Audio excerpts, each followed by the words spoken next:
Import numpy as np, ये line numpy library को import करता है। np का शॉर्ट नेम हमने np लिया है, आप अपने हिसाब से कुछ भी लिख सकते हो, np np up कुछ भी, ऐसा हम अपनी सहूलियत के लिए करते हैं।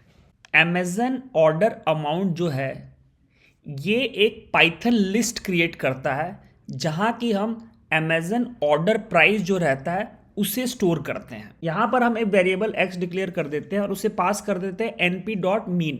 np.mean यहाँ numpy फंक्शन है जो कि मीन कैलकुलेट करने में मदद कर देता है, और इस फंक्शन में हम Amazon जो ऑर्डर अमाउंट की जो हमने लिस्ट क्रिएट की थी उसे हम पास कर देते हैं। ये np डॉट जो मीन है सारे ऑर्डर को कैलकुलेट कर देता है और डिवाइड कर देता है नंबर ऑफ ऑर्डर से। सिंपली ये मीन कैलकुलेट कर देता है और जो रिजल्ट हमारा रहता है वो x में स्टोर होता है। चलिए इसे प्रिंट करके देखते हैं। अब हम प्रिंट फंक्शन की मदद से एवरेज स्पेंडिंग पर ऑर्डर कैलकुलेट कर लेते हैं और इस मीन स्पेंडिंग को मैं राउंड कर देता हूं अप टू 2 डेसिमल अपनी सहूलियत के लिए। नेक्स्ट हम कंडीशनल स्टेटमेंट की मदद से कस्टमर के स्पेंडिंग पैटर्न को समझते हैं। If mean spending less than 800, कहने का मतलब है अगर पर्सन की स्पेंडिंग 800 से कम है तो वो लो बजट शॉपर की कैटेगरी में आता है। एल इफ अगर स्पेंडिंग पैटर्न 1500 से के नीचे है तो ये मीडियम बजट शॉपर है। तो ऊपर दो कोड क्या कर रहे हैं, इसे 800 से 1500 के बीच के रेंज में ले आ रहे हैं। नेक्स्ट कंडीशनल स्टेटमेंट एल्स है जो कि एक ब्रह्मास्त्र की तरह है। अगर ऊपर के कंडीशन सेटिस्फाई नहीं हो रहे हैं तो मतलब कि ये बहुत ही हायर बजट शॉपर है। तो चलिए अब प्रिंट कर देते हैं स्पेंडिंग पैटर्न को, तो यहाँ पर हमारी स्पेंडिंग पैटर्न प्रिंट हो जाएगी। नेक्स्ट एक हम डिक्शनरी क्रिएट करते हैं जो कि प्रोडक्ट का नाम और उसकी प्राइसेस को स्टोर करता है। अब कस्टमर को मुझे सजेशन देना है कि किस प्राइस रेंज में आपको खरीदना है।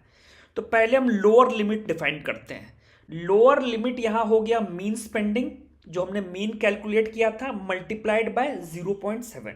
सिमिलरली अपर लिमिट हो गया product of mean spending into 1.3। इसे हम ऐसा समझते हैं, सपोज मेरी मीन स्पेंडिंग 1000 है तो मेरी लोअर लिमिट 700 हो गई और अपर लिमिट 1300 हो गया। नेक्स्ट हम कस्टमर को उसके बजट रेंज के अकॉर्डिंगली प्रोडक्ट रिकमेंड कर देते हैं और ये प्रोडक्ट कहाँ देखेगा, जो हमने डिक्शनरी में क्रिएट किए थे।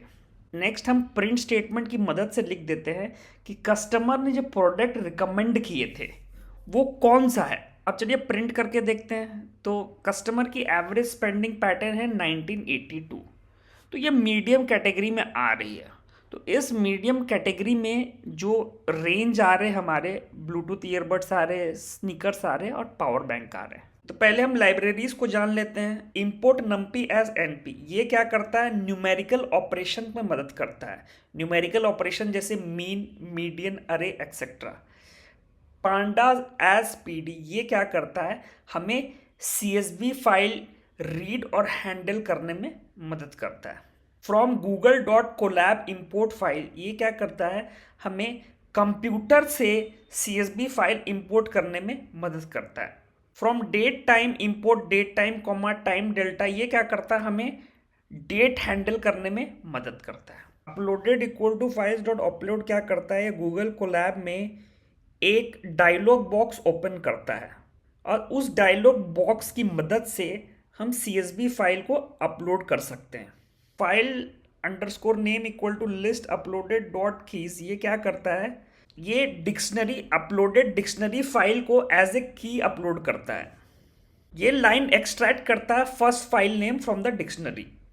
Data is equal to pd dot read underscore csv, ये क्या करता है, ये csv फाइल को रीड करता है यूजिंग pandas और हमारे डाटा फ्रेम को डाटा में कन्वर्ट करता है। डाटा फ्रेम हमें इजीली फाइल हैंडलिंग में मदद करता है। amazon underscore order underscore amount equal to data, ये क्या करता है, कॉलम नेम ऑर्डर अमाउंट को सेलेक्ट करता है डाटा फ्रेम से, देन कॉलम लिस्ट को पाइथन लिस्ट में कन्वर्ट करता है और ये वेरिएबल में स्टोर होता है amazon ऑर्डर अंडरस्कोर अमाउंट्स के फॉर्म में। अब हम प्रोग्राम को प्रिंट करके देखते हैं। प्रोग्राम रन करने के बाद आप देखोगे एक choose file dialog box open होता है। अब यहाँ पर हम क्लिक करके अपनी CSV फाइल को अपलोड कर देंगे और फिर हम प्रोग्राम को फिर से रन करेंगे। आप देखोगे इस केस में भी सेम आउटपुट आ गया।